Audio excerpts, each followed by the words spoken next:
Hello skate fans and welcome to our latest video here at the Global Skating Network. I'm Viktor Thorup. This is Mitch Whitmore. We're excited to have you here for today's video, which is going to be a top 10 list of the best inline skaters, men, of all time.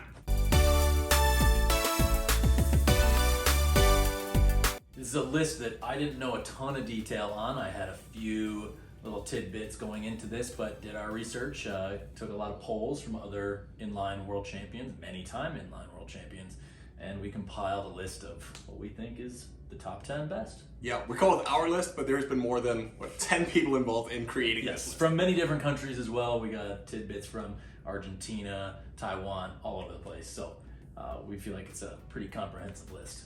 If you disagree though, leave a comment below. We are very curious to what skaters you think that we could have missed on this list. It is not easy putting together a list of only 10 people, the 10 best. Speaking of, we got our details from rollerstory.com, another website. Google.com. I did really shuffle through a bunch of websites. Skating is not an Olympic sport, and a lot of these people were like skating before the internet was invented. So it is a little bit of a struggle to gather that information. Before we get into our top 10, we're going to start with our honorable mentions. Some people that we couldn't fit in the top 10, but they were amazing skaters. One of them is Kalen Dobbin. He did not just dominate the sprints for a long period of time, he even has a discipline. A 200-meter flying lap is now called the Dobbin sprint. Pretty impressive. And now Dobbin also coaches a few different, kind of like a jack-of-all-trades coach in Europe for New Zealand, the Swiss, a couple other smaller countries over there on long track speed skating. And I think he's still an inline coach over there. Another one of those people that are actually also coaching today is Pascal Briand. He was my coach for about 4 years when I lived in France. He has 8 world titles to his name. And if you look him up here on YouTube, you will find that he has a pretty cool channel as well. Kicking off our top 10. We start in Europe, Massimiliano Presti. He has a brother as well, Luca Presti, and we were hesitating which one of those we should put in the top 10. Luca Presti has 5 World Championship titles, which is more than his brother Massimiliano Presti, but he has won the World Inline Challenge 6 times. And that's something that we wanted to encompass as well in this list, is not just the world titles, but there's the World Games, there's the Berlin Marathon, which you feel like is a big part of it as well, and any other big inline competitions around the world, not just worlds. There's a lot of different ways to argue who is the best skater here. So we tried to combine all of those, and we found Massimiliano Presti with 6 times World Inline Challenge wins and 3 world titles to be the number 10 on this list. Up next on our list at number 9, I get to say because Vic can't say his name correctly, is Jorge Botero. He has a million second and third places at Worlds due to one of the other names that will be on our list. But even without the million first places like many of the others, we felt like that many second and third places deserved a spot on our top 10. So we have him at number 9. And he's just been a really good skater. He's been on the podium at the World Championships for 10, 15 years in a row basically.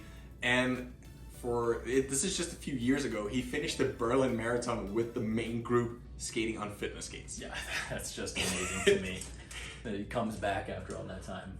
Being out of the sport myself for a few years, I'm not the same. In 8th place, a close friend of ours living just a few miles from here is... And actually my boss at the Utah Olympic Oval, Derek Parra. We found out he has 16 world titles, and an interesting fact around that time is they did not actually have both track and road in all of those years. So 16 is a very impressive number, and he made the switch to ice, so we feel like number 8 for Derek is a pretty good spot. Quite a successful switch. Yeah, pretty No, successful we should mention that. with a world record, gold medal, silver medal. Tiny man with a big pelmers. Perfect. Up next at number 7 to really talk about a really dominant sprinter, Gregory Ducento. Growing up, he was really one of my big idols. He was very, very specifically targeting the sprint disciplines, the 200 meter and the 300 meters. And one thing that he did different to everybody else at the time was wearing a time trial helmet like we see them in cycling.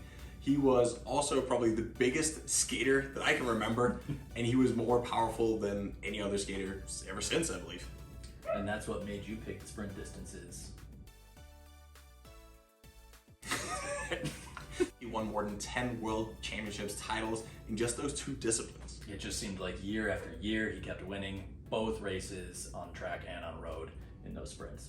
And later on, he transferred into coaching, where he coached the Venezuelan national team, where he managed to make his wife a world champion too. We are gonna continue with the sprinters. Next up, Pedro Casil, someone I had the fortune of training with a little bit on ice after he made the switch. But it looks like he has 20 world titles. I think most in the sprint distances as well, just our last skater. Pedro was only on ice for a short 3 years, and he made it to the Olympics and was a really good skater there. But it was amazing to me that after his ice career, he went back and then double world champion again, and maybe more in the relay. which is really uncommon. For how many inline skaters we've seen transfer to the ice, I can't think of a lot of those that did that one. Usually it fades afterwards. We know Aaron Jackson was just able to accomplish that, but it's a small list, if any. Yeah. In 5th, we have kind of a tricky one because we put 2 skaters, 2 brothers there sharing that 5th place. Tony and Dante Muse. We couldn't really differentiate between the 2. We had a lot of people telling us that these guys needed to be way up on the list. Has 18 world titles, the other has 17 world titles. They spent a lot of time on quads, only a short period of time on the actual inlines, but we felt that the quads count. You know, it's still racing. A lot of the same guys up at the top. And actually, fun fact, Tony was a 4-time world champion on roller derby as well. So coached Zach Stoppelmore, a little shout out there, who was one of my skaters up until last season. So 4 on the list is going to be Andres Felipe Munoz, another one of the skaters I really looked up to growing up. He had a very significant arm swing. I do think that's the one thing I remember the most, and his 27 World Championships titles. The 27 is hard to forget. Andres Munoz, Colombian speed skater, the most winning Colombian skater, which does not say that little. It is a great country in inline skating, arguably the best ever, together with the US maybe. King of Colombian skating, so he is our number 4. Don't tell Pedro. Now to the nitty gritty here. Number 3, we have Bart Swings. He has 15 world titles. He also has 8, I believe, 8 Berlin Marathon victories, many other across. He's another person that is able to kind of do both inline and ice world simultaneously. Still winning at both, Olympic champion on ice. He's just done an amazing job at He's won basically everything, yeah. And like we just mentioned with Pedro Casil earlier on, how he managed to go back to inline skating, Bart seriously, literally does that on a weekly basis. When of the 2018 Olympic Games, I was training with the Norwegian team, and so was Bart. And we were on a training camp in the Netherlands, and I think it's Friday evening. Bart is like, "Oh guys, I gotta head out for the weekend. I'll be back Monday." Comes back 2 days later, and he won the Berlin Marathon in a new world record. And then we hop back in the ice skates. Very impressive career, and he's still going strong. I'm really excited to see what he does in the next 4 years on both inlines and ice. In the last games, he was my pick for the most dominant skater of any race in the Olympics. I felt like he just was in control of the whole thing, and then still wins the sprint at the end after putting in all that work. So super well deserved. And Springs and wings. we felt like there was a bit of a gap here to number 2 and 1. I think this is going to cause some controversy among the inline community. But we felt like number 2, based on the amount of world titles, had to be Joey Mantilla. Mantilla, obviously a great skater, 28 World Championships titles. He's been a roommate of both of us at some point. And he also transitioned onto ice skates, winning, I believe it's 3 world titles in the mass start event. 3, he's got some World Cup wins in the 1500 and in the mass start. Just an amazing career. You know, a lot of people gave us him as their number 1. They also put the other person as their number 1. So it was a really tough and I think close battle between these 2. Yeah. I personally think that Joey had the aesthetically best skating technique ever. He really did refine what we call double push that was invented by the number 1 on this list. Be that diverse across all the distances, kind of like our second place person on the ice in Eric Heiden. So yeah, it was a tough one. Drum roll, number 1, the one and only Chad Hedrick with 52 world titles. We just felt like we had to put him at number 1. I know Joey's gonna be mad at us for this one. Just to win that many times, so much further ahead of second place, coming up with a new stroke or a new way to skate. Revolutionizing the sport, basically. Completely changing it forever. Joey ended up going on to perfect it, in our opinion.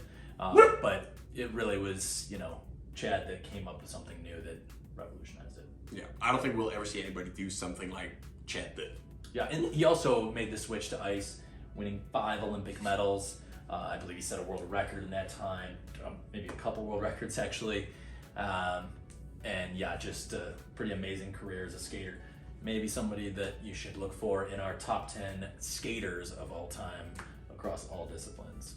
Definitely not the only other video we're making here in the GSN channel. There's a lot of them. The best way for you to be notified when we publish anything new is to hit that subscribe button below. Please do. Enjoyed making this video. Thanks a lot for tuning in. Be making a lot more.